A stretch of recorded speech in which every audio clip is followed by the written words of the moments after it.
Hi friends, day 18. I'm Svava Brooks. Good to be here with you. How are you doing today? If you're watching the replay, thank you for joining. I'm abuse survivor coach and I am leading us here on our journey, taking you through my book. Hey friend, how are you doing? We are talking about how to release your authentic self. A daily guide to help abuse and trauma survivors rediscover themselves. How are you doing, friend? Is that you, Ray? I'm still remembering people's names. So, ouch. Got my hair all tangled here. Good to see you. Hey, Sue, how are you doing? That's right, Rob. I got my UK people on here. It's late over there, guys. I appreciate you guys staying up late for hanging out here, being with us. So how are you guys doing this evening? Your day's over. How was your day?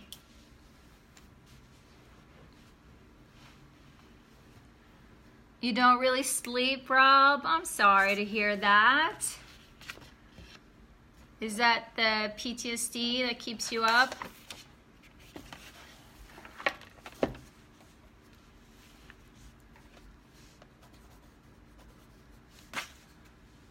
And I saw you a little bit ago, Sue. How's your day going so far? Or the hours since we saw? Yeah, I hear you. All right, you took a nap. Good for you. Good for you. I love naps. I've had a busy day, back-to-back calls, chatting with my clients, but these are sometimes, I think, my all-time favorite days because there's so much good, heartfelt, meaningful conversation and connection. I love it. You have your cat for company. Well, my kitty was sleeping here in my room earlier, I told you. But then he woke up and he went by the door. It's like, meow, let me out. I'm done. So, good. Well, thanks for being here again, guys. I actually did get an email from our friend Nora, who's usually here with us. She just wanted to make sure that I knew she had a meeting today and wasn't going to be able to hang out with us today. So that was so sweet of her. And she talked about how our conversation yesterday had really given her a lot to think about. You spent 3 hours in a stimulating conversation with a 75-year-old man. All right. Good for you. Yeah, Sue, it was good. It was good, right? Last night, yesterday, that was a good conversation. Yeah, it's interesting, you know, we show up and we see what happens. And that's why I love interacting with you guys, because it's in our community interaction and our dialogue where the goodies come up, right? Where we support one another and help each other think of things that maybe we wouldn't have thought about if we were all by ourselves right here on the hamster wheel, stuck in our mind with some of our troubled thoughts. So Rob, was this a friend or someone that you talk with a lot, or just a stranger? Aw, your little blee friend. Exactly. We love our friends where we get to be ourselves. Okay, all right. Isn't that interesting, right? We break up with the people, the partners, but we like the parents. It's okay with me. Keep the people you like, right? Good for you. Good for you. And I think that's what we learn on this journey as we get more mature. We recognize, wait a minute. Good. I'm so glad to hear that, Sue. That the interacting in the group, right? And Rob, just so you know, I have a Facebook group that is for the readers of the book where I post every day. And, aw, that's so sweet. And where the readers of the book are sharing what they're journaling. And I know it's very helpful. All right, well, I think you need to take down my email address, and I will then send you the link for you to take a look at, what's a part of being a part of it. So my email address, write it down, Svava Brooks, not Brooks, Svava, S-V-A-V-A, that's my first name, Svava, at educate, 4, change.com. So Svava at educate 4, 4, change.com. So Rob, shoot me an email and I can send you some information. And if you want to hang out with us some more, there's a chance.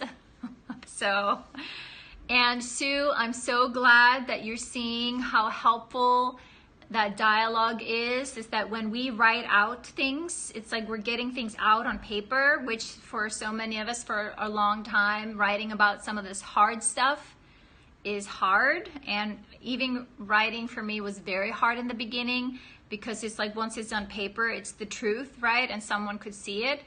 But then when we practice sharing it with other people, we get the validation like, oh, me too, or like, wow, I hadn't thought about that. So you're actually helping and giving other people insight into, your world, but also expanding theirs. So it's a beautiful, I love groups on so many levels. There's just, like even here with us, like you guys have experienced, there's just a few of us here, but there's just this magic that happens when we share and when we share from the heart. And then also, Sue, as I've talked to with you, is that social engagement. Exactly.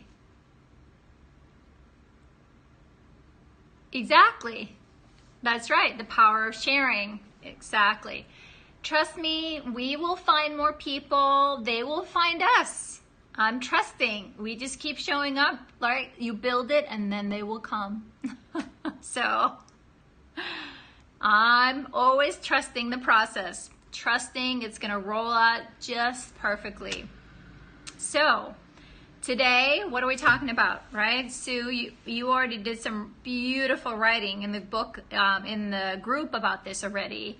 And I loved your thoughts and your insights. So for you, Rob, if you may not have gotten the book yet for yourself, but so what are we talking about? Day 18. It's not your responsibility to change other people, right? Who would have known, right? 20 some years into my marriage, right? Trying to change my husband. I'm joking. I gave that one up a long time ago. But you can change yourself. That's okay, Rob. Trauma is trauma. I have a whole spectrum of people that I'm working with. We all hurt the same way. Trauma, no matter what your trauma, it shows up in our biology, in our nervous system, in our relationships, very much the same way. So you're good. You're okay. But I know asking, I have a lot of people that ask. It's like, hey, Svava, I'm not a sex abuse survivor, but I can so relate to what you're saying. Can I hang out, right? Or is this okay? So anyways, but we can change ourselves, right? Woohoo, that's the good news. Hey, friend, thanks for joining. So I'm okay, got it. So exactly, abuse is abuse. But we can bring more peace into our daily life.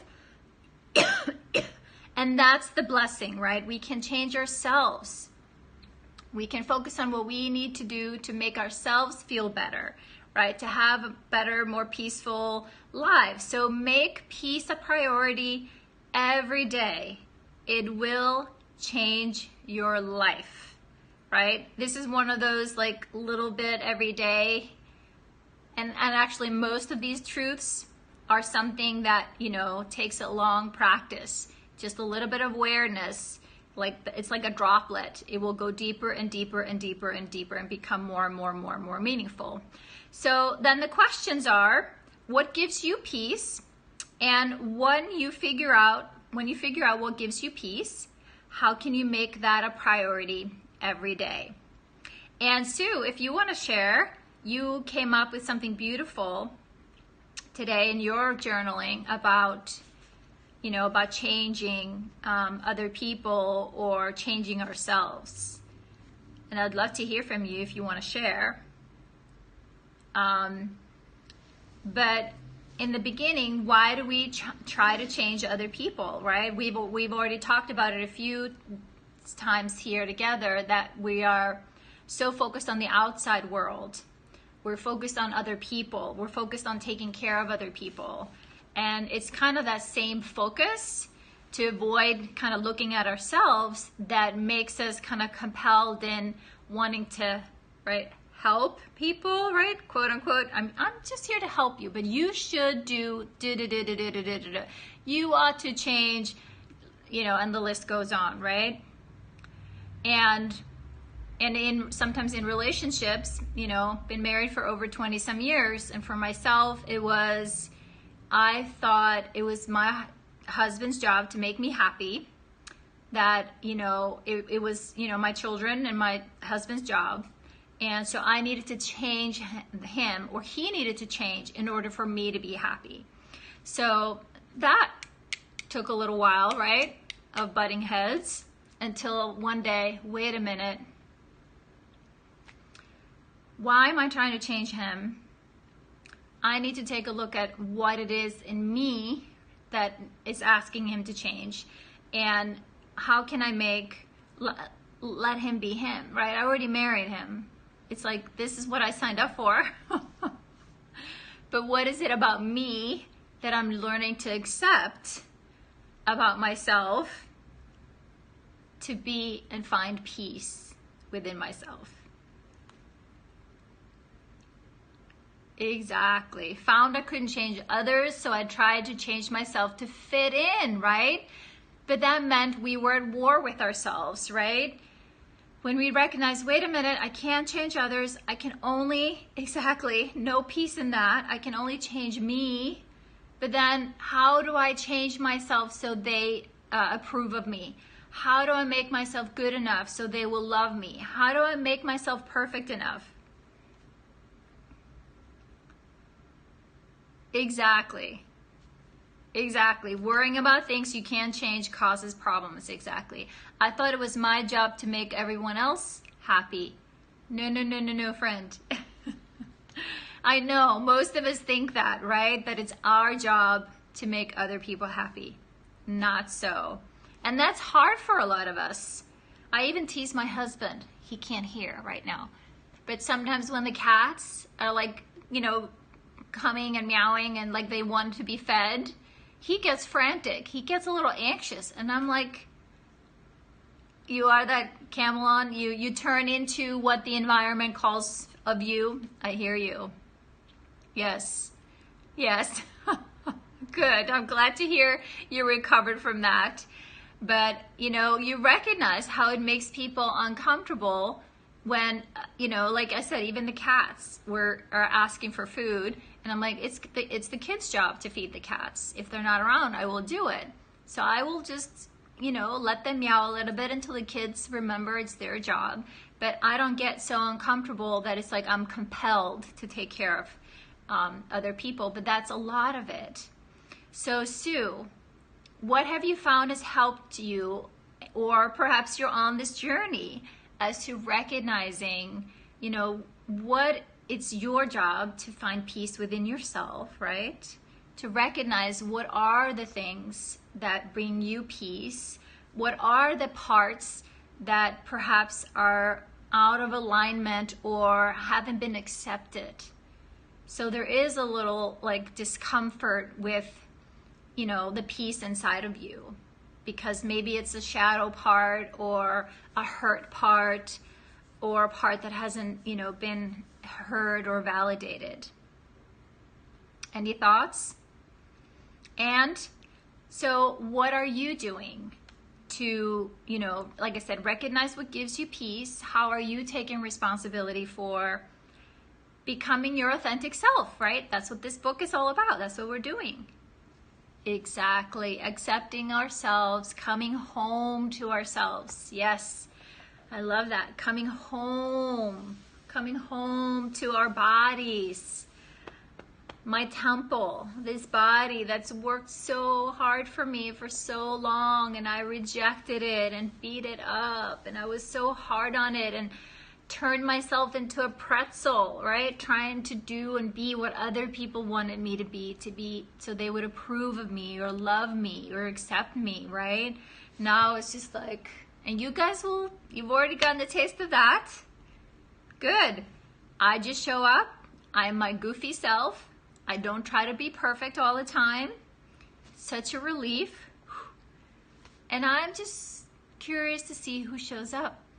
And it's usually the other goofballs that show up and want to hang out with me. So there's a lot of giggles. We have fun. We don't take ourselves so seriously. Healing can be hard. Yes, we have to work through a lot of pain. But it's also, we learn to, I'm sorry, Sue. You're not a goofball, but you're authentic. You're real. I love that about you. So, and actually, the people that find me are angels. They are amazing angels. So, Rob, Carrie, any thoughts? What brings you peace? And how do you make that a priority in your day-to-day life? And I'm going to share with you a little bit about what I do. What gives me peace? Now that I know who Svava is, I think I mirror partners and change to fit. Yes. Yep. I'm glad I got you a question to think about there, Carrie. Yes, we do that a lot. We do that a lot. And I did that too in my marriage, Rob, where I recognized I was very accommodating, right? But then I started feeling pretty resentful. Why am I doing this? Or, like I was giving things or changing things because I thought that's what he wanted or, would be good for our relationship. But then when I recognized if I'm doing it and I'm resenting it, then that's not healthy or helpful at all. So that's, again, the good news. I can change the things that I'm doing because after, 2 decades of being raised or being, with all the trauma, all my coping, I thought that's who I was. Like I was hypervigilant, I was a control freak, I was a clean freak, I was constantly cleaning, I was a workaholic, I thought I was just such a good employee, right? I would work myself just, crazy hours, all the things that I thought were my good qualities. Make sure my husband knew things had to be clean and things had to be so and my kids had to be, right? All of those, what I thought were my good qualities, I was driving everybody nuts. And my kids were scared of me, and it's kind of breaks my heart sometimes. And I've had my feelings about this. Yes, I hear you, Rob. We do attract. We do attract. The outside world is always a mirror of our inside world. I'm sorry. Always. That's just how it works in this magical universe that we live in. Thanks, guys, for all the hearts. I'm looking at them, and I love the rainbow hearts. It makes me happy. Hearts make me happy. You did that too. I hear you, Sue. So we've had to forgive ourselves. Be very gentle with ourselves. It's like, it's okay. I did the best I could. when she got cleaning. Exactly. And I see it in my oldest daughter now. I have a 25-year-old. And, you know, she went to college, came back home. She's still with us probably for another year. She's working on what is she going to do when she grows up. And then she's like, Mom, I'll just clean the whole house. And I just like, whoa, I taught her well, right? And I then pull her to the side and say, hey, honey, this thing here that you're doing, I kind of gave up on it because it wasn't really working and nobody enjoys it. I appreciate you wanting to tidy up and everything, but everybody else is going to suffer. So I laugh about it now, but yes, 20 some years later, right? So I've had to be very, very gentle with myself on this journey, Exactly. And now I recognize I got to choose, like, instead of focusing on changing my husband, what are the things that I want to change about me? And how do I find peace with myself? Accept the parts that are driving me nuts.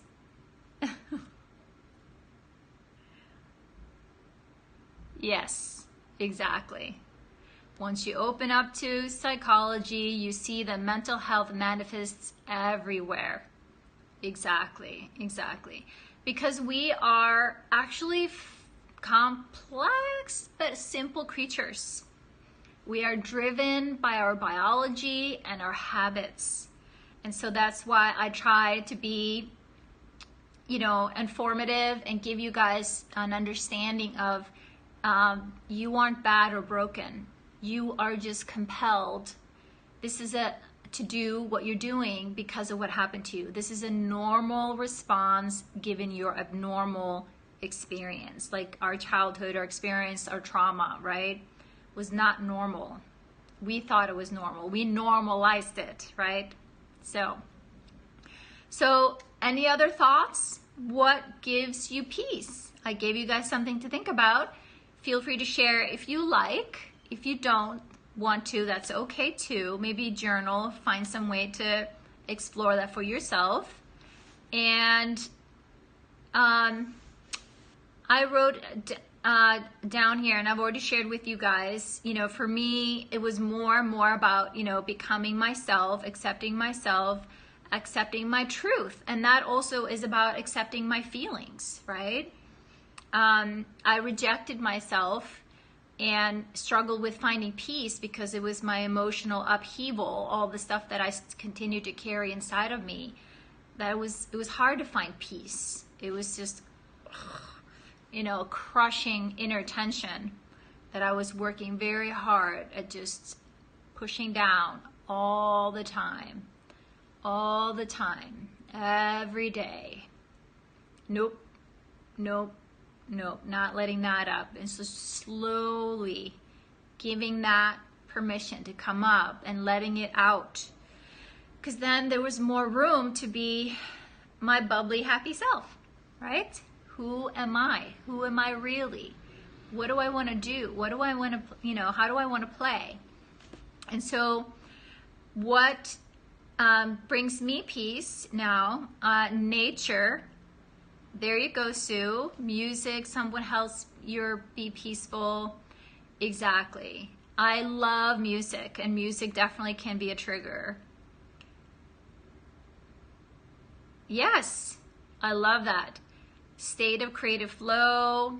I love that. Exactly. Being out in nature and just to be present with whatever you're doing.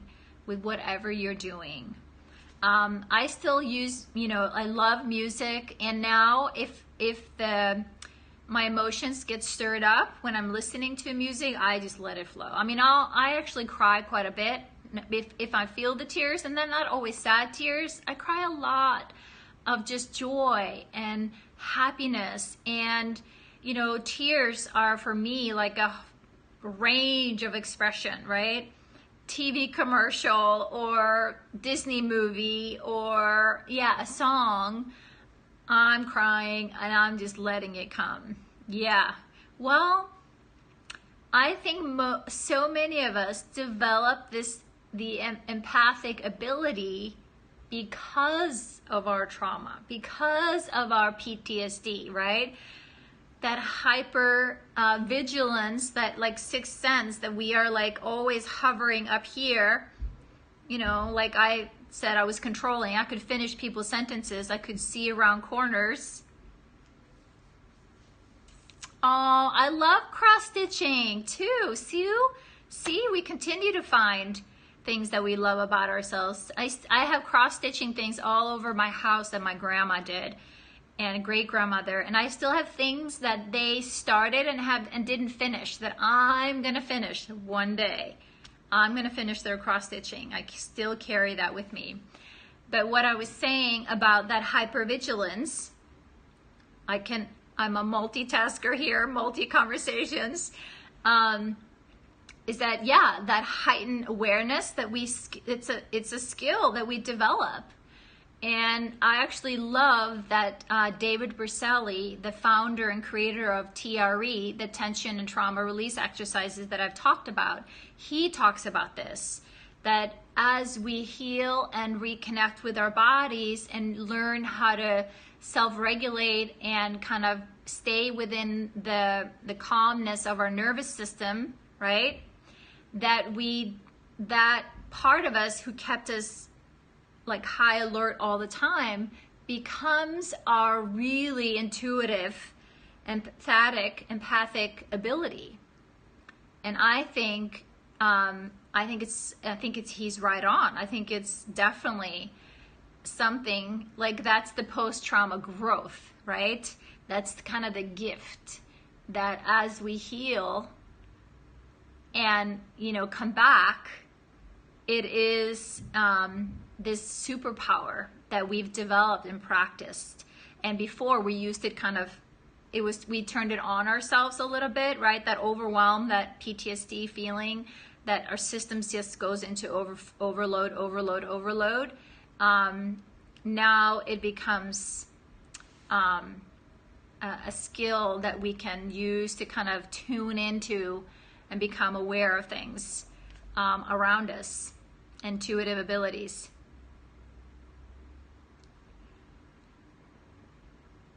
I always look at real woke people and they all have traumatic pasts. When you say real woke, maybe it's a typo. So, yeah, but I think for most of us that are, you know, kind of on this journey, and if we are looking for people that are out there making a difference in the world, most of them come from some challenging life experiences, right? So there's hope for us, guys. There's hope for us. And that's why I'm here. That's why I'm here with you guys, to remind you we are not the things exactly. Yay, Sue, right? We are not the things that happen to us. Yes, they contribute to our life experience. But what we're learning now is to assess who we have become, and then moving forward, what do we want to choose to move forward with. Wokes, as I'm aware, and independent free thinkers who shrink and there you go. There you go. And that's exactly part of the healing journey. We learn to question everything. We learn to question everything. And actually, when I look back, that's, you know, one of the ways that I actually always was. And I used to get in trouble at school for asking why. Why? I would drive the teachers crazy. But it's like, why is that? Why do we have to do that? Why should it be that way, right? Why? And that it's that curiosity that we need to develop, and that is like inherent in us as humans. We are, curious. We're learning as we live. So there should be natural curiosity. But I think that's, like you said, it's that indoctrination.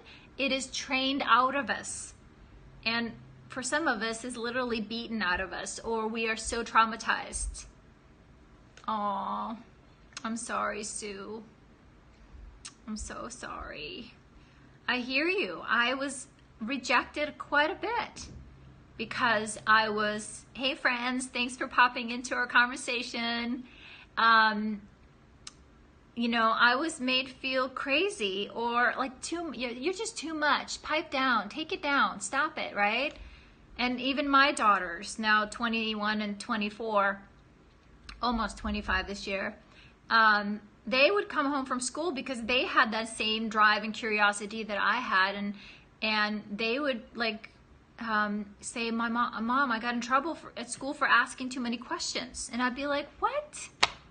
What do you mean? This is not the right school for you."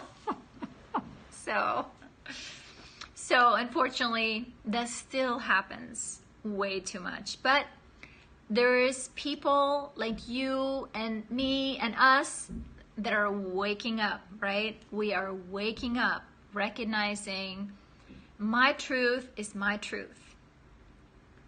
I know by going inside and learning to listen and be with my body, I can sort out and feel into, you know, who am I?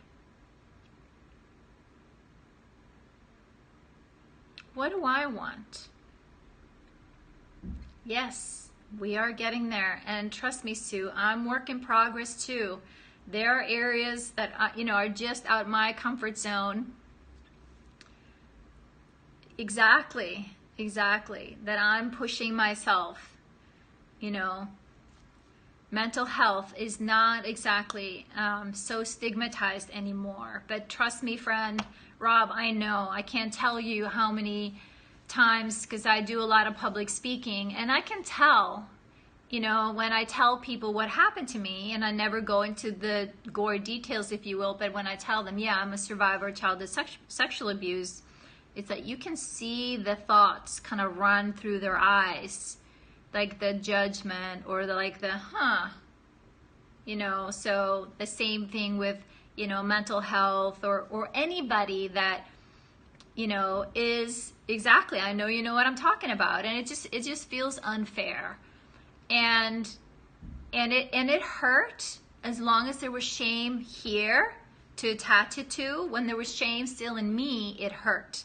But once I recognized, wow, when I start seeing that happen, now I'm like, that's too bad. They're not going to get to hang out with me. They're probably not going to want to hang out with me. And that's their loss. I'm a pretty cool person to hang out with. And if they feel that way about me, that again, that's their ignorance. It isn't mine. And it wasn't my fault. And I refuse to take on exactly that judgment. Exactly. That's their programming. That's their, and I learned early on as an educator about child sexual abuse, you know, recognizing how uncomfortable that made people. I learned to just embrace myself with a lot of compassion. Exactly. They learn it at home. And so embrace and kind of have compassion for myself, and then extend compassion to other people because they really don't know better. It's ignorance. And I can have compassion because there was things that I was ignorant about until I learned better. I learned that I could make some different choices for myself and choose what I wanted to believe, and then what I wanted to, you know, who I wanted to show up as in the world. So what do you guys do? What do we do now every day to make peace a priority? Exactly. Yes, exactly. I can see. I know. I'm sorry. It sucks. I can hold a space for that. That's like, you know, one of my superpowers. I can hold a space for some hard feelings for people. I don't have to take it on. I understand, Sue. Me too. I had no idea that I had choices. I had no idea that I had choices until one day. It's like, whoa. And that's exactly what I then started practicing You know, if these are the choices I've made in the past where my power was taken away from me, like we've talked about, I was driven by choices that were still hurting me, like they were when I was little. But now, this is my new superpower, who I am today, my new choices. Am I going to choose to align myself with my new thinking, feeling, being, seeing myself in the world? Or am I going to continue to choose and align myself with the things that were hurtful, shameful, right? Where I abandoned myself, rejected myself. Aw, Superwoman. I love, Superwoman. I do. So I do teach people superpowers. Exactly. It is familiar. But again, once we recognize what's choosing this, what's the outcome? Choosing this, what's the outcome? What's the cost? Versus choosing this, yes, it's going to be uncomfortable for a while, right? The power of our choices. Exactly. It's going to feel uncomfortable for a little bit, but you're choosing your authentic self. You're choosing what feels good for you. It's the right thing for you. So then, like the second question, when you figure that out, how do you make that a priority? Like my life and my day is pretty much centered around my self-care. And in the beginning, that felt really selfish. It's like, wow, I better not tell anybody, right? Who are they to think that I'm just a princess or something, right? But no, I know what brings me peace to my heart and my body and my soul. And I know, I'm here to serve, and I'm a mom, right? And I have a husband and partner, that I am a better mom and a better partner and a better friend and a better coach when I have taken really good care of me. When I've gotten, the sleep or the exercise and the food and the meditation and, gone for that walk, feeling grounded and connected and calm in my body and connected to my heart. That's my place to be in, to serve, learning to listen to you. Exactly. So give yourself permission to do whatever it is that you need to do to really listen to yourself. Listen to, for me to listen to Svava. What makes Svava happy? What gives Svava peace? Because that's the power of our choices, and that's when we choose to take responsibility for ourselves. You are so, and explaining. Well, I'm glad that it resonates. And that's what exactly, thank you for saying that. That is exactly what I like to do. I really like to simplify it, because for many years it was very confusing to me. It was very confusing. How do I do this? How do I take it from here to here? So thank you. I really appreciate your compliment. And that's the other thing. I can receive a compliment. Thank you. I worked my butt off. I'll take it. And now I'm happy to pay it forward and to share it with you guys. So thank you. So make sure I do what makes me happy and gives me peace every single day. Of course, different days can be different things, but for the most part, I know what makes this body tick. I know what makes this body feel good. As long as I do that, I'm good. Here's even one of them, right? Drink water. We could all drink a lot more water than we do. So, and I switched away from coffee into tea recently. Can't say that I won't go back to coffee. I love coffee, but so far so good. So, any other thoughts, comments, questions, you guys? This is good. Love hanging out with you here. Really appreciate this. I know it's getting late for both you guys. What is it, like past midnight? It's really late over there, right?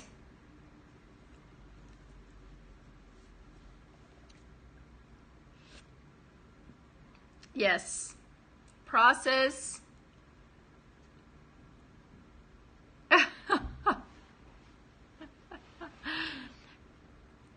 Yes. It is way past midnight, right?